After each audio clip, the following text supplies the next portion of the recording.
Hello everyone, I'm Adam at MTG, and today we're going to look at a game called Godfall. And this is my review of the game. Keep in mind, I haven't played a lot of similar games, so this is just kind of my opinion. And let me walk you through what I've come up with so far. So I'm only about maybe 40% through the leveling up process, so I'm still very new. But to give you sort of an overview of what I think about the game and sort of how I would rate it, the game is a melee combat centric sort of looter shooter sort of game where you're going through various levels, acquiring gear and experience points, and using your points to skill up and level up and build your character to be more powerful, obviously. So, some of the ways that I think the game are interesting, and I feel like has a lot of, uh, you can do a lot of different things with it and explore different creative builds, sort of build the character the way you like to play.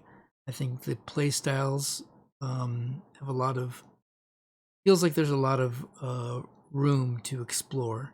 And let me show you what I mean by that. So you've got a variation of, you've got a number of different weapons, and the weapons that you use, let me see, show you. So the weapons that you choose, you have two weapon slots, and you can switch between them in combat very easily. And the way the weapons work is they give you different attacks and different attack modes. Like some weapons have sweeping or area effect sort of leave sort of stuff where you're attacking multiple weapons. Some are designed to be more single target centric, and those also match up with the skill tree. Skill tree will give you variation of different combat moves that work differently with different weapon types. So, for instance, it's kind of a brief example. My particular build here is I'm designing it to be a crit build, and because I'm only level 22, I need to still work on, getting all the skills that I want necessarily to complement my build, and also the weapons, the correct weapons. Right now, the weapons that I have, I'm using a Warhammer, which is one of the slower weapons. It does area effect damage, but I like it for certain types of battles when there's lots of, smaller enemies surrounding me or whatever. It's really good. But it is slow, and it doesn't really work with the crit build, which is I'm trying to build. I want multiple attacks, and the more attacks, the better, because I want to have better chances to crit. So in a perfect world, I would have, there's four weapon types. There are, is it four? I believe there's four. Let me see if I have all the weapon types. So the weapon types at the top of the slowness are the Warhammers. They're pretty slow. Then you've got your, I think there's a great sword. Here it is, the great sword, which is again pretty slow, comparable to the Warhammer. It's a slow weapon. It does a lot of sweeping attacks though. Then you go down to the long sword, which is pretty quick. You have a sort of a polearm weapon. I don't think I have any available. Oh, there it is. The polearm weapon is actually really fast, which is maybe counterintuitive to a lot of people. And then you've got your longsword, which is pretty quick, and then your dual blades, which I don't have any right now. I want to get dual blades. Dual blades are like kind of dual daggers, and they are the quickest. So as you can see, there's enough weapons to affect the give you a lot of different types of combat. And because you can use two, you just mix them up, and then feels like there's enough variation there. Now the skills that complement those, you saw that I was going down sort of a crit build sort of a thing. So the idea here is to use my longsword and get a lot of crit damage in using Rampage, which is sort of a button smashing, why is it not showing? Sort of a button mashing skill where if you land multiple weapon hits in a short period of time, you're getting extra damage, and I've stacked this up to level 5. So ultimately, dual blades and a longsword, using all the fastest weapons will give me the most use, plus getting lots of crits with multiple attacks and many attacks is really where I'm trying to go. But that's just one style of play, right? You can also go down to get a weapon timing build where you're actually being a little more methodical with your attacks. And there's also a lot of different skills in the skill tree that allow different types of maneuvers, different types of attacks, and you get the right skills and the right sort of passives, you can take advantage of those. So every equipment, every item you use will give you different abilities, and if you pair those up with the right skills, you can take advantage of stacking all kinds of really neat effects. So to me, that feels like there's a lot of variation and flexibility. So I don't think it's ever possible to get really bored or feel redundant. I don't think anything, at least that I've found, is overpowered compared to the others. That leads me to believe that there's a lot of really interesting ways to play this game and have fun. So that's good. The loot grind is random, of course, but you have a couple of different options. The maps are very wide open, and a lot of the maps, you can go through the story mode and go directly to the quest lines and accomplish the goal and unlock the next level and move on, or you can spend a lot more time exploring the maps, finding there's a lot of alternate side quests and sort of alternate objectives that you can explore, and that lets you get more loot, and that's kind of fun. There is a lot of exploration that there's no real map in the sense of normal games, or typical games will have a map and you can kind of see where you're going and see what's undiscovered. In this game, there's a couple of different options to kind of see things with like a spirit vision, but it doesn't uncover everything, and it just kind of helps guide you along. But I think the feeling of exploration is pretty good in the game. It doesn't feel like it's guiding you directly to things. It feels like there's a little bit of you have to put a little bit of effort into it, and that feels nice and fresh. What else? Okay, so as far as picking your character, you have a single sort of godlike character that you're playing. I'll let you check out the story mode, but basically you're playing this sort of a defeated god who is trying to gain power and kind of ascend to take on a bigger challenge. And the way you do that, you have all these different armors here, these different valor plates is what they're called, and you can unlock all those through different ways in the game. The first few are pretty easy, but then there's a couple up here on this side that take resources that you gather as you go, so they unlock you progress until you can unlock all the armors. Now let's just say that you I don't know necessarily if the higher level or the more difficult to unlock valor plates are that much more powerful, but the way that it works is when you select and you're able to build your valor plate. You can see I have this one on right now. What it does is it gives you a particular passive, which in this case I'm playing Bulwark. The passive of Bulwark is a 10% or plus 10% chance to inflict bleed, which is like a dot. And then the Archon Fury, which you can use, you have to build up Archon Fury, you have to build up the correct amount of power through the level. It's not very quick, so it takes time to build that up. And when you build it up and you hit the Z key, then you're able to summon 3 physical sentinels and you get these additional bonuses. So I get an additional 90% chance to inflict bleed, which is obviously 100% chance. And then everything that is bleeding will then take 100% more damage. So the idea here is it just burns things down pretty quickly. My attacks deal physical damage, which I don't know really why that's relevant, but I guess, some of my attacks don't do physical damage, so everything would be doing physical, and then I'd be burning things down pretty quickly.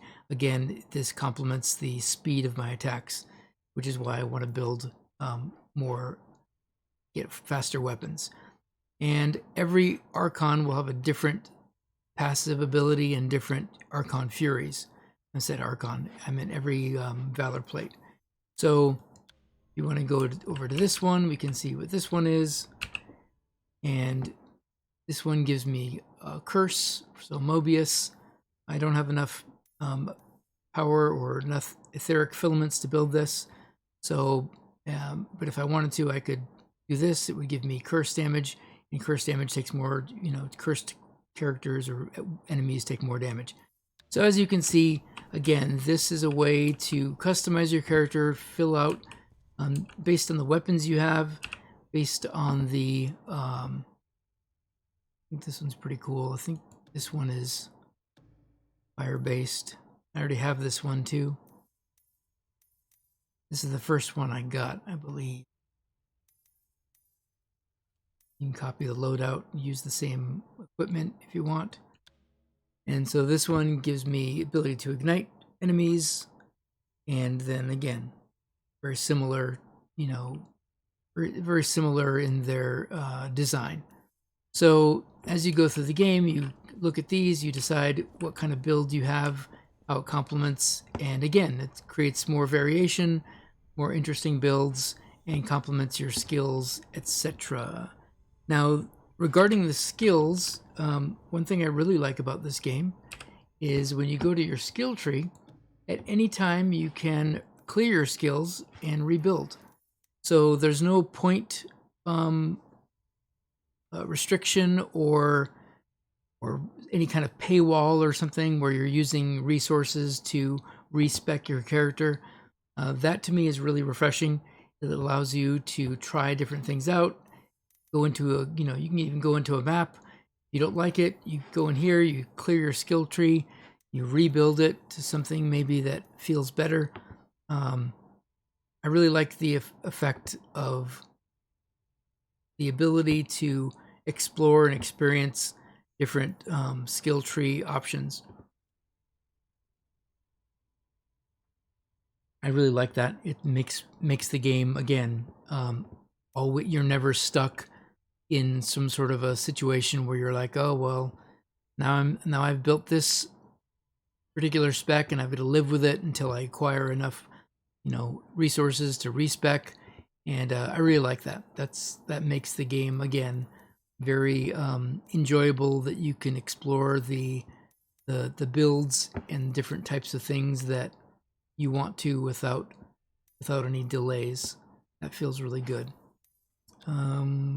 And the other cool thing is when you go into the adventures or the actual quest lines, you always follow the story mode. This is sort of the central hub.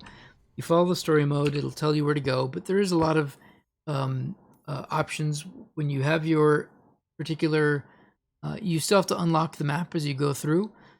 And as you unlock the map and explore different areas, it'll tell you the recommended level, which is a little bit odd because I'm already because I'm level 22, I can go into a level 9 area, and if I want to, anytime I can change the difficulty.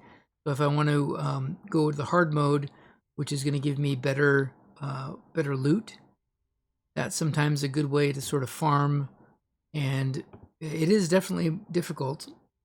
I've explored a few of the levels on hard mode that were not easy for me to accomplish because I was much lower level. I didn't have enough skills, but I think now it feels pretty good. It's challenging but not impossible, and It's sort of like exploring the lower levels on hard mode, and you can change this anytime. So if you want to try a map out on hard mode and see if you can accomplish and get some better loot, do that. And if it's too difficult, you just go back to normal. So again, the flexibility there feels really good. Feels like you have a lot of options.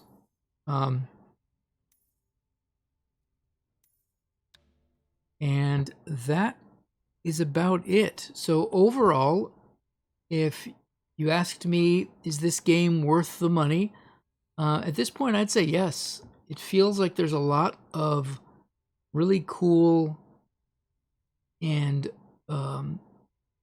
like the combat moves. You definitely have to play with some level of skill, but you also, as far as dodging and as far as, blocking at the right times, it feels like it's not, there's enough combat variation and where you're able to defeat really tough enemies by playing the game well, so skill is rewarded. And I really feel like that's sort of what you want in a game. You want a game to be challenging but not impossible. You want to be able to, take different variations of weapon styles and skill trees and sort of find what fits your play style as well as your weapons in current build or current loadouts. And to me, that feels like there's a lot of really good variation. You can play the game a lot of different ways, although you might think it's just melee combat and how much difference is that, but it does feel different. When you play the weapons, every weapon has a different there's a couple different combos and there's a couple different techniques in the skills that you have to sort of explore. But when you learn them, you can definitely apply good techniques and you can learn. I've definitely gotten better as I've played the game, learning different ways to play the characters. And I don't know, I feel like it's really interesting. The story mission is pretty compelling. The I haven't been bored with it yet. Again, I'm only level 22, so I'm still in the sort of level up phase. I haven't done any of the end game content, so whether or not it's going to keep my attention or keep being interesting and challenging up there, I have no idea. I'll probably do another sort of game review or, maybe end game content review at some time. And if you like this video and if you think you're interested in playing this game, there's also a co-op mode. You can play with friends. I haven't explored that, so I don't really want to talk about it, but that's something that I'd like to do in the future, and I'll leave more information on that. Maybe I'll show you some gameplay and actual builds in another video. I just wanted this to be sort of an overview of the game, what my experience has been so far, and yeah, that's kind of where I'm at. You can invite friends. So if you want to be my friend and play this game, and we can do some co-op stuff at some point, that would be cool. Please like this video. I'll have a link below to the Epic Game Store where you can play the game. If you put my code AdamantMTG in the Epic Game Store for this game or any other games, then I'll get a credit through Epic Games, and that would be cool. I don't think it really gives you anything except the warm and fuzzy feelings that you're helping me out. And on that note, like and subscribe. I'll try to do some, again, more like kind of gameplay videos. You can watch me on Twitch. If you want to see me play live and join me, please do that. All the links will be in the video, and appreciate your time. Hopefully you have a good experience if you decide to buy the game and play it. I'll see you out there. And with that, be safe, take care of each other, and see you next time.